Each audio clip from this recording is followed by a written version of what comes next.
हरे भरे जंगल के बीचों बीच एक शांत जगह थी जहाँ एक सफेद गाय रहती थी। उसका नाम गौरी था। गौरी बहुत ही दयालु और शांत स्वभाव की थी। वो कभी किसी को नुकसान नहीं पहुंचाती थी, बल्कि हमेशा दूसरों की मदद करती थी। एक दिन सुबह सुबह जब सूरज की हल्की किरणें जंगल में फैल रही थी, तभी गौरी को एक हल्की सी चीख सुनाई दी। ये कैसी आवाज थी? लगता है कोई मुसीबत में है। मुझे तुरंत जाकर देखना होगा। अगर किसी को मेरी मदद की जरूरत है तो मैं पीछे नहीं हट सकती, चाहे कुछ भी हो जाए। गौरी आवाज की दिशा में दौड़ी और देखा कि एक छोटा सा पक्षी जमीन पर गिरा हुआ था। उसके पंख में चोट लगी थी और वो उड़ नहीं पा रहा था। कोई है? ओह, कृपया मेरी मदद करो। मैं उड़ नहीं पा रहा। दर्द, मेरा ये पंख बहुत दर्द कर रहा है, जैसे टूट गया हो। हर कोशिश करता हूँ लेकिन जमीन से उठ भी नहीं पाता। अगर मैं यहीं पड़ा रहा तो कोई जंगली जानवर मुझे खा जाएगा। मुझे बहुत डर लग रहा है। कृपया कोई तो मुझे बचा लो। गौरी धीरे धीरे उस पक्षी के पास गई और उसे प्यार से अपने पास बैठा लिया। डरो मत छोटे, अब तुम सुरक्षित हो। मैं तुम्हें कुछ नहीं होने दूंगी। जब तक तुम ठीक नहीं हो जाते मैं तुम्हारा ख्याल रखूंगी। तुम बस हिम्मत मत हारना, सब ठीक हो जाएगा। तुम सच में मेरी मदद करोगी? मैं तो सोच रहा था कि अब मेरी जिंदगी खत्म हो जाएगी, लेकिन तुमने मुझे नया भरोसा दिया है। मैं तुम्हारा एहसान कभी नहीं भूलूंगा। गौरी ने अपने मुंह से पानी लाकर पक्षी को पिलाया और उसे अपने पास आराम से बैठा दिया। लेकिन तभी झाड़ियों के पीछे छिपा हुआ था एक चालाक लोमड़ी। उसकी आंखों में भूख और चालाकी साफ झलक रही थी। वो काफी देर से उस मासूम पक्षी को देख रहा था और अब उसे मौका मिल चुका था। वाह, आज तो किस्मत खुल गई। इतना छोटा और कमजोर पक्षी और साथ में एक भोली भाली गाय। अगर मैं सही समय पर हमला करूं तो दोनों को आसानी से चकमा दे सकता हूं। आज का खाना तो पक्का है। गौरी को अचानक कुछ अजीब सा एहसास हुआ, जैसे कोई उन्हें देख रहा हो। उसने इधर उधर ध्यान से देखा। कुछ तो गड़बड़ है। हवा भी अजीब लग रही है। ऐसा लग रहा है जैसे कोई हमें देख रहा है। मुझे सावधान रहना होगा। मैं इस छोटे से पक्षी को किसी भी खतरे में नहीं पड़ने दूंगी। गौरी, मुझे बहुत डर लग रहा है। ऐसा लग रहा है जैसे कोई पास में छिपा है। अगर कोई जंगली जानवर आ गया तो मैं तो उड़ भी नहीं पाऊंगा। मैं क्या करूंगा? गौरी ने अपने शरीर को थोड़ा आगे बढ़ाया और पक्षी को अपने पीठ पर बैठा लिया, जैसे एक माँ अपने बच्चे को बचाती है। डरो मत, जब तक मैं यहाँ हूँ कोई तुम्हें छू भी नहीं सकता। चाहे मुझे खुद खतरे का सामना क्यों ना करना पड़े, मैं तुम्हारी रक्षा करूंगी। तुम बस शांत रहो। झाड़ियों के पीछे छिपी लोमड़ी अब धीरे धीरे आगे बढ़ने लगी। उसकी नजरें सिर्फ उस पक्षी पर थीं। लेकिन उसी क्षण गौरी बिजली की तरह आगे बढ़ी और अपने मजबूत शरीर से उस मासूम पक्षी को ढक लिया। रुक जा लोमड़ी, अगर तुझे इस मासूम तक पहुंचना है तो पहले तुझे मुझसे गुजरना होगा। मैं किसी भी हालत में इसे नुकसान नहीं होने दूंगी, चाहे इसके लिए मुझे अपनी जान ही क्यों न देनी पड़े। लोमड़ी एक पल के लिए चौंक गई। उसने सोचा नहीं था कि एक शांत दिखने वाली गाय इतनी बहादुर निकलेगी। ओह, तो तुम इतनी हिम्मत दिखाओगी? तुम भूल रही हो कि मैं जंगल की सबसे चालाक शिकारी हूँ। तुम्हारी ताकत मेरे सामने कुछ भी नहीं। हट जाओ मेरे रास्ते से, नहीं तो तुम्हें भी पछताना पड़ेगा। गौरी, तुम मेरी वजह से खतरे में मत पड़ो। मैं नहीं चाहता कि तुम्हें कुछ हो। अगर मेरी किस्मत में यही लिखा है तो मुझे जाने दो। नहीं छोटे, सच्ची दया कभी डर से पीछे नहीं हटती। अगर हम डरकर हार मान लेंगे तो बुराई हमेशा जीत जाएगी। आज मैं तुझे बचाकर दिखाऊंगी, ताकि इस जंगल को भी पता चले कि सच्चाई और दया सबसे बड़ी ताकत होती है। लोमड़ी अब गुस्से में आ चुकी थी। उसने तेज आवाज में गुर्राते हुए फिर से हमला करने के लिए कदम बढ़ाए। हवा तेज चलने लगी, पेड़ हिलने लगे और माहौल और भी खतरनाक हो गया। लेकिन तभी दूर से कुछ भारी कदमों की आवाज आने लगी। लोमड़ी एक पल के लिए रुक गई और गौरी ने भी ध्यान से उस दिशा में देखा। तभी पेड़ों के पीछे से अचानक एक विशाल शेर बाहर निकला। उसकी दहाड़ से पूरा जंगल कांप उठा।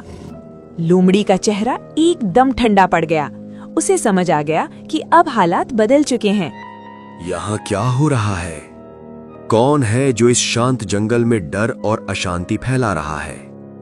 मैं सब देख रहा था। अब कोई भी सच्चाई छुप नहीं सकती। लोमड़ी डर के मारे कांपने लगी, लेकिन फिर भी उसने अपनी चालाकी नहीं छोड़ी। महाराज, मैं तो बस भूखा था। ये तो जंगल का नियम है, मजबूत कमजोर को खाता है, इसमें मेरी क्या गलती?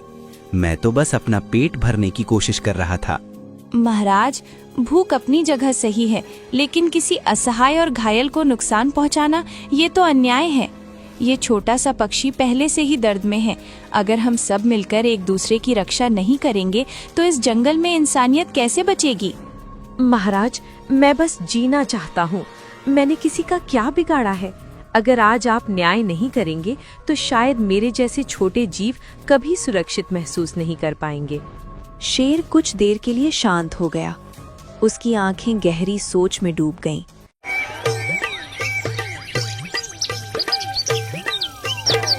जंगल शांत था, लेकिन अचानक दूर कहीं से आग की लपटें उठने लगीं। धीरे धीरे आग पूरे जंगल में फैलने लगी। जानवर इधर उधर भागने लगे। गौरी और छोटा पक्षी भी घबरा गए। गौरी, ये क्या हो रहा है? चारों तरफ आग ही आग है। मैं तो उड़ भी नहीं सकता। अब हम कैसे बचेंगे? मुझे बहुत डर लग रहा है, कहीं हम दोनों यही फंस ना जाएं। गौरी ने चारों तरफ देखा। हालात सच में खतरनाक थे, लेकिन उसने हिम्मत नहीं हारी। डरो मत छोटे, जब तक सांस है उम्मीद है। हमें यहाँ से निकलने का रास्ता ढूंढना होगा। मैं तुम्हें अपनी पीठ पर बिठा लूंगी और हम साथ मिलकर इस आग से बाहर निकलेंगे। मैं तुम्हें कुछ नहीं होने दूंगी। गौरी ने पक्षी को सावधानी से अपनी पीठ पर बैठाया और तेजी से दौड़ने लगी। आग की लपटें उनके आसपास बढ़ती जा रही थीं। गौरी, तुम सच में बहुत बहादुर हो। अगर तुम ना होती तो मैं शायद कभी बच नहीं पाता। मुझे अब थोड़ा भरोसा हो रहा है, हम जरूर बच जाएंगे।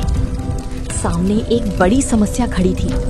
आगे का रास्ता पूरी तरह आग से घिर चुका था और पीछे भी आग फैलती जा रही थी। अब क्या करें? आगे आग, पीछे आग। हमें कोई दूसरा रास्ता ढूंढना होगा, लेकिन समय बहुत कम है। अगर हमने जल्दी फैसला नहीं लिया तो हम फंस जाएंगे। तभी पक्षी ने ऊपर की ओर देखा और उसे कुछ दिखाई दिया। उसकी नजर एक पहाड़ पर गई। गौरी, मुझे एक रास्ता दिख रहा है, ऊपर पहाड़ी के पास। वहाँ आग कम है। अगर हम उस तरफ जाएं तो शायद बच सकते हैं, लेकिन हमें बहुत जल्दी करनी होगी। गौरी ने बिना समय गवाए उसी दिशा में दौड़ना शुरू किया। आग उनके बिल्कुल करीब आ चुकी थी। हर पल खतरा बढ़ता जा रहा था। रामपुर गांव में किशन नाम का एक व्यक्ति रहता है। उसका एक छोटा सा परिवार है। उस परिवार में किशन की माँ सीमा और उसकी पत्नी प्रीति, साथ ही उनके 2 बेटियां भी हैं। कुछ समय की बात है। एक दिन किशन की पत्नी ने तीसरे बच्चे को जन्म देने वाली होती है।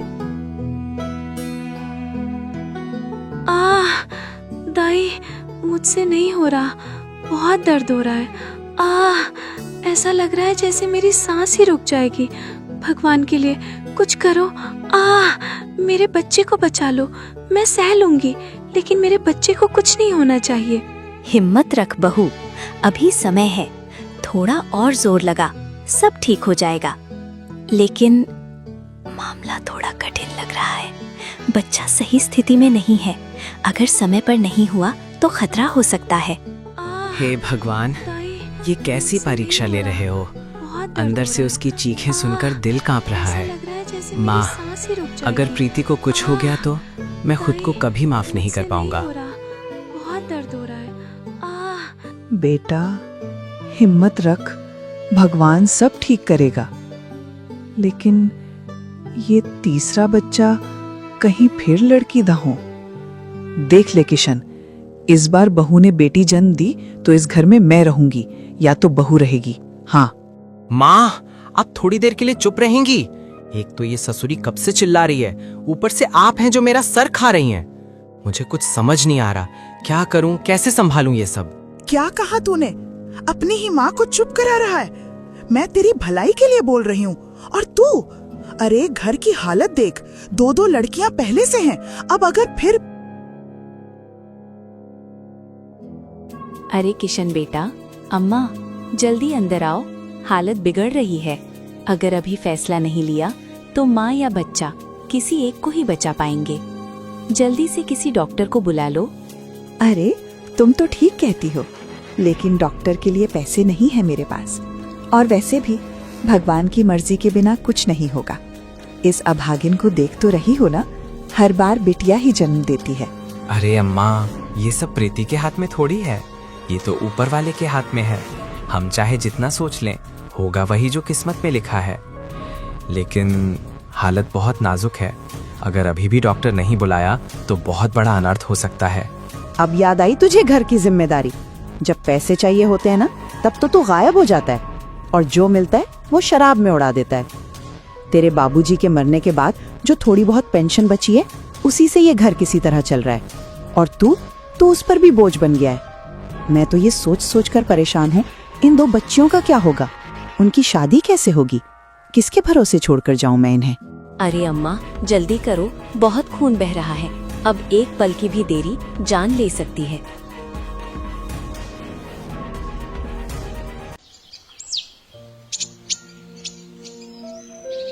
अम्मा बधाई हो, सब ठीक हो गया। भगवान ने सबकी सुन ली, माँ भी सुरक्षित है और बच्चा भी।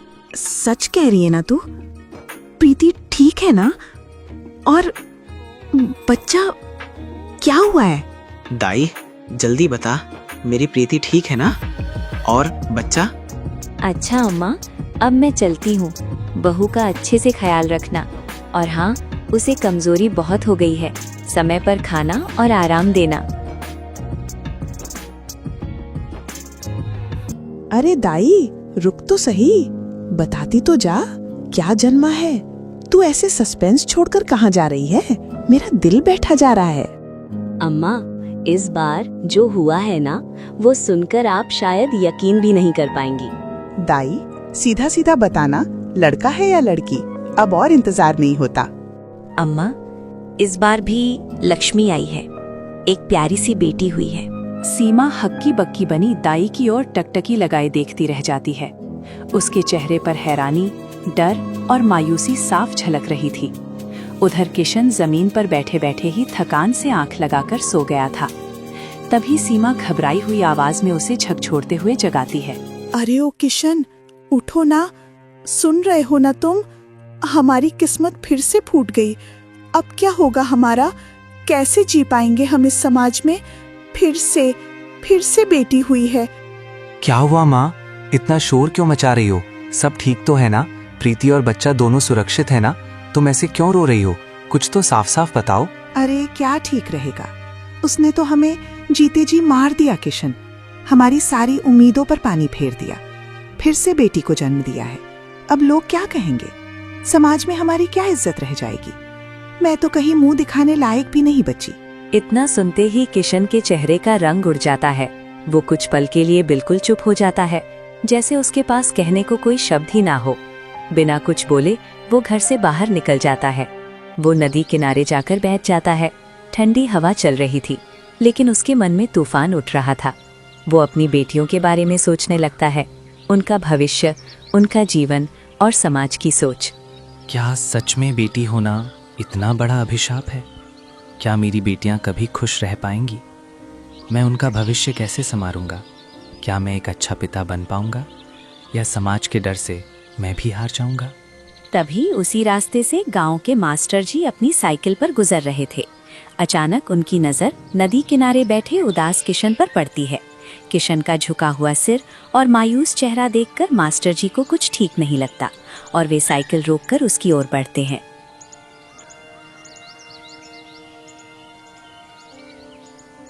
अरे किशन, तुम यहाँ नदी के किनारे इस तरह उदास बैठे हो? तुम्हारा चेहरा बिल्कुल उतरा हुआ है। सब ठीक तो है ना?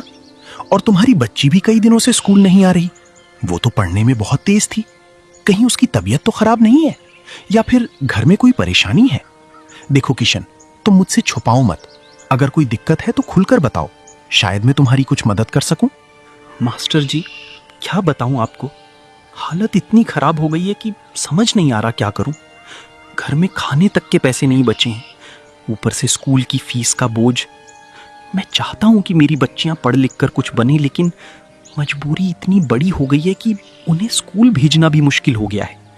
और ऊपर से मेरी पत्नी ने एक और बेटी को जन्म दिया है। घर में पहले से ही तंगी थी, अब जिम्मेदारियां और बढ़ गई हैं। बस यही सोच सोच कर मेरा दिमाग फटने लगा है। अरे किशन, तुम कैसी बातें कर रहे हो? तुमसे फीस कौन मांग रहा है? ये स्कूल तुम्हारे बच्चों के लिए ही तो है। तुम उन्हें कल से ही स्कूल भेजो, उनकी पढ़ाई बिल्कुल नहीं रुकेगी। लेकिन एक बात बताओ, तुमने सुबह सुबह शराब पी रखी है ना?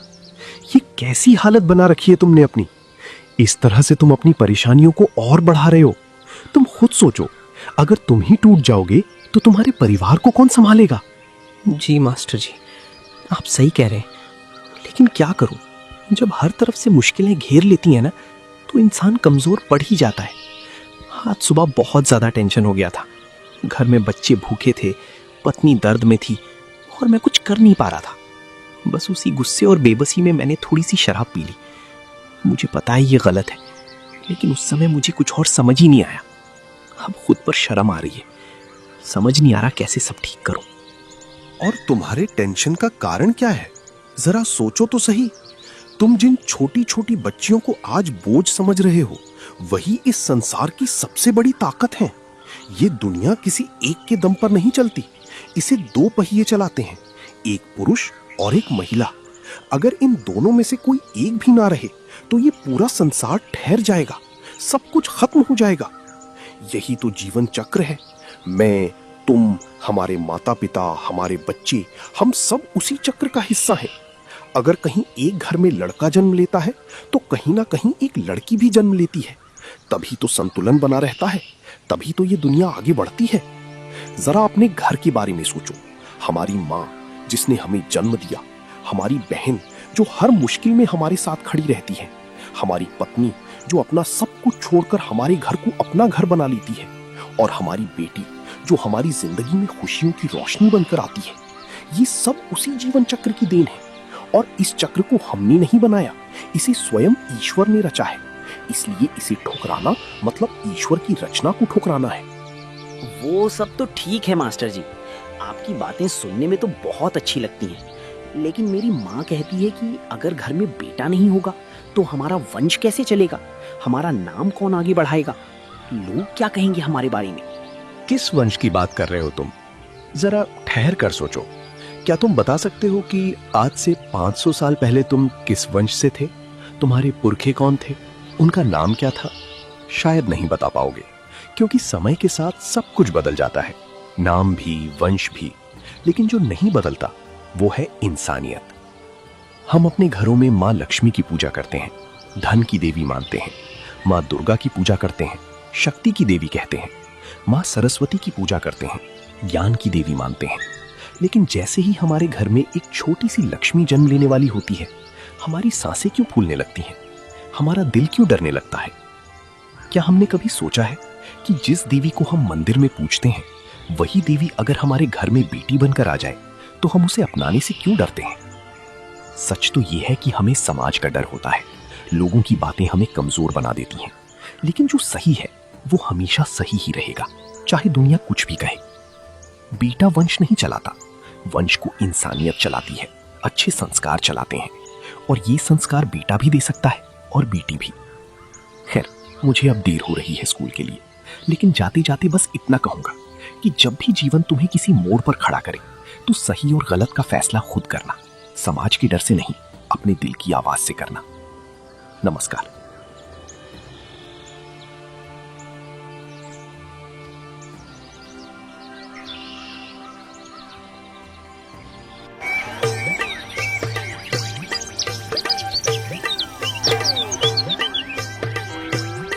प्रीति, मुझे माफ कर दो। मैंने जो सोच रखा था वो बहुत गलत था। मैं अंधा हो गया था समाज की उन बेकार की बातों में, जहाँ लोग बेटियों को बोझ समझते हैं।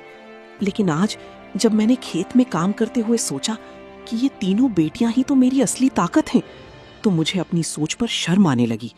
मैंने खुद से सवाल किया कि अगर मैं ही इनका साथ नहीं दूंगा तो कौन देगा। मैं बाप हूं इनका, और अब मैं अपनी जिम्मेदारी से पीछे नहीं हटूंगा, चाहे मुझे दिन रात मेहनत क्यों ना करनी पड़े। किशन, आपने आज जो फैसला लिया है ना, वो सिर्फ हमारे लिए नहीं बल्कि हमारी बेटियों के लिए एक नई जिंदगी की शुरुआत है। मैं भी आपका साथ दूंगी, जैसे भी हो सकेगा। घर संभालूंगी, बच्चों को संभालूंगी। बस आप हिम्मत मत हारना, हम मिलकर सब ठीक कर लेंगे।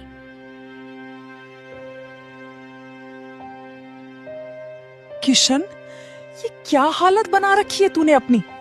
देख, मैं तेरे बच्चों के लिए राशन लेने दुकान गई थी, सुबह से लाइन में खड़ी रही, धूप में जलती रही, और तू तो हमेशा की तरह शराब में धुत पड़ा है। कभी सोचा है इन मासूम बच्चों के बारे में? कभी उनके लिए कुछ लाया है तू? एक बाप होकर भी तूने अपना फर्ज कभी निभाया है? बोल ना किशन, आज तो बोल, क्यों कर रहा है तू हमारे साथ ऐसा? किशन जैसे ही थैला पकड़ने की कोशिश करता है, लेकिन अचानक लड़खड़ाकर गिर जाता है। अरे किशन, ये क्या हो गया? उठ ना, देख मैं कुछ नहीं कहूंगी अब, बस उठ जा। बच्चों को तेरी जरूरत है, मुझे तेरी जरूरत है। तू ऐसे हार नहीं सकता, सुन रहा है ना? आंखें खोल, ये मजाक करने का वक्त नहीं है। तू चाहे जितना बुरा हो गया हो, पर मेरे लिए तू वही किशन है जो कभी मुझे हंसाता था, जो बच्चों के जन्म पर खुशियों से झूम उठा था। कहाँ खो गया वो इंसान? ये शराब, ये नशा, सब कुछ छीन लिया इसने तुझसे। तेरी इज्जत, तेरा परिवार, और अब तेरी सांसें भी छीन रहा है। अरे, इसे तो बहुत तेज बुखार है, देखो इसका शरीर जल रहा है। हे भगवान, ये क्या हो गया मेरे किशन को? सब इस मनहूस बच्ची की वजह से हुआ है। आते ही अपने बाप को खा गई। मैंने पहले ही कहा था, ये बच्ची हमारे घर के लिए ठीक नहीं है। अब मैं क्या करूं? किसके पास जाऊं? सीमा की शोर सुनकर पड़ोस का एक बुजुर्ग घर के अंदर आता है। अरे बहू, ये क्या अनाप शनाप बोल रही हो तुम? बच्ची को दोष देती हो? जरा संभालो खुद को, पहले देखो इसे क्या हुआ है। घबराने से कुछ नहीं होगा। बुखार बहुत तेज है, शरीर तप रहा है इसका, लेकिन ये किसी बच्ची की वजह से नहीं, इसकी अपनी लापरवाही की वजह से हुआ है। रुको, अभी डॉक्टर को फोन करता हूं, सब ठीक हो जाएगा।